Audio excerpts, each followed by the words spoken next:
Subscribe, please. Hi, I'm Andre, and I'm a black nerd, and this is my review slash just chatting with you about Aquaman. I saw Aquaman, and it's been interesting to talk to other people about this movie because I keep saying the movie is fun, and for some reason, some people can't just accept that. Like, they're like, does that mean it's good? It's fun. Oh, so you didn't like it. It's fun. Does that mean you like it or not like it? Is it good or is it bad?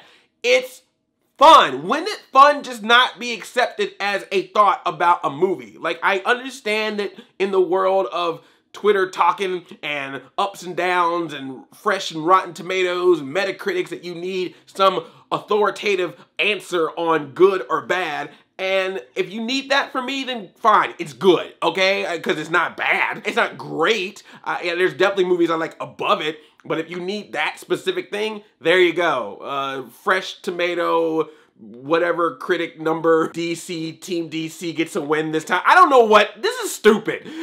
This is why it's tough for me to review movies nowadays. It's too much rhetoric.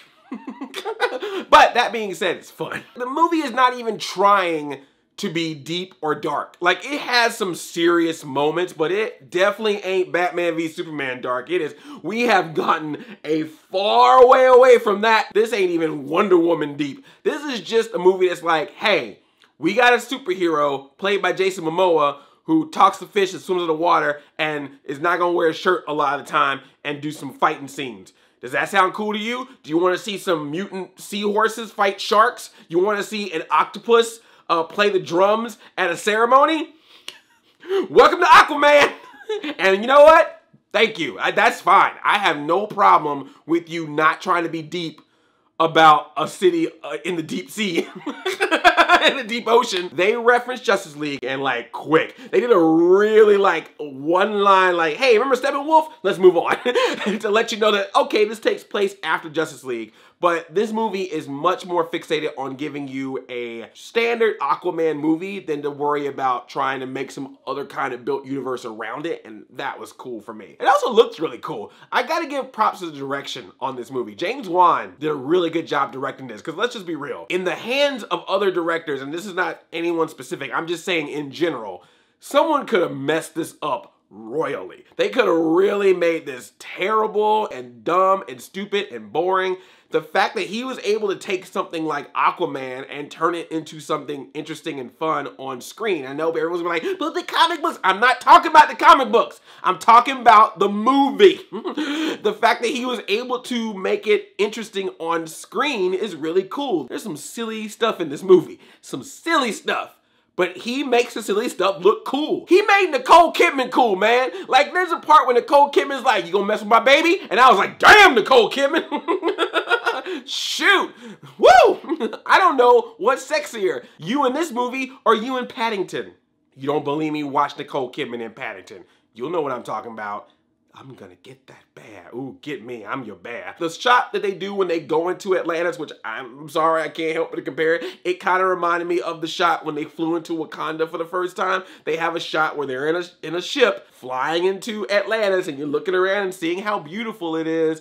I was like, this is really nice. And Jason Momoa, man, like, he is just having a good time, man. And the movie has a good time with him. There's a part where he jumps onto a ship and he like turns around while it slow pans to him. And he just goes, permission to come aboard. Look, I like women, but I have no problem saying when a dude is sexy. And Jason Momoa, god dang, that is a lovely individual. And then what I love is that the movie is like, oh, we gonna amp it up for you. So sometimes I have him slow motion walking through smoke while a guitar riff plays in the background. And you're like, yeah, we about to do this. So I like that kind of stuff. That stuff works for me. Some of the goofiness did not work for me. Like, the whole, like, Aquaman mirror thing, it got a little too cheesy because they were trying to do that whole, like, they don't get along, and she's all like, you're gonna be the king, I don't know, you know. It even gets to such a cheesy level that they start playing that, like, romantic comedy music while they're together, that little, like, boop-a-doop, boop-a-doop, boop-boop, boop-boop, boop-a-doop, boop-a-doop, boop-a-doop, boop-boop. I was like, okay, we get it, all right? Why y'all even tripping? There's a couple villains in this movie, you know, you get the half-brother Orm, and he was all right. I love the part where they're like, I'm sorry if this is a spoiler, but they're just like, if you rule all of the sea kingdoms, they refer to you as Ocean Master. Which I know that's the character's name and the thing, but I just thought that was funny that they found a way to explain the name Ocean Master. I was like, wow, that's, you know what? When you're gonna have some cheese, put that thing on a plate. Black Manta, man. Black Manta was cool in this movie. He's not in there a lot, but he's really cool. They do a really good job in setting up how he becomes a villain. Like the story that makes Black Manta a villain in this movie, the story of his weapon, the story of the Manta, you know, lineage, and then what Aquaman kind of does that causes him to be a villain that even Aquaman feels a little guilty about.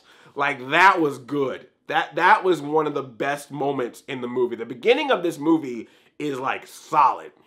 And then it gets a little like studio medley towards the middle and the end. But it starts off pretty solid. Again, the direction of James Wan and some of the ways they set up some of these characters, top notch. Willem Dafoe is good in this. You know, freaking Green Goblin. So yeah, there's some good stuff in it. It's long though. It's a little too long. They should probably shorten this movie just a little smidge. And it is real CGI heavy. Giant battle with the sharks and whatnot, and it is just red and blue and lots of monsters floating around, and you don't even know where characters are. It gets a little crazy. It gets a little too much. Less is more with this, because there's some times when they have Aquaman fighting like a beast, like one beast, or interacting with one character, or even having like this like stadium coliseum type of event type thing. Like that stuff I was feeling, because that was a little bit more simplified and intense versus the like CGI smorgasbord. Although there's a scene in this movie where I was like, you know what? Warner Brothers is gonna make that Gremlins movie. They are trying so many times. I already said like way back in the day that Harry Potter scene with the little blue things that were floating around going, I was like, that's Gremlins right there. And then they had the Gremlins in Lego Batman movie. They've been putting Gremlins references in it and other movies. Now in this one, they got these sea creatures, right? But there's a bunch of them. Like they multiplied. They're all running around going, and they're afraid of bright lights. Warner Bros. Gonna make that Gremlins movie. We get some CG Gremlins pretty soon, I feel it. So like in general movie standards, you know, it's fine. In DC movie standards, it's probably up there, close to the top. You know, it's just a fun movie. Like I said, it's just really enjoyable if you go into it just having fun with it. That's it. That's all I got. That's Aquaman. If you're new here, please subscribe. Also, ring stuff to get notified. Squad by the bell. You know how it goes. I love you like a play cousin. I'm out of 5,000. I cut my light off.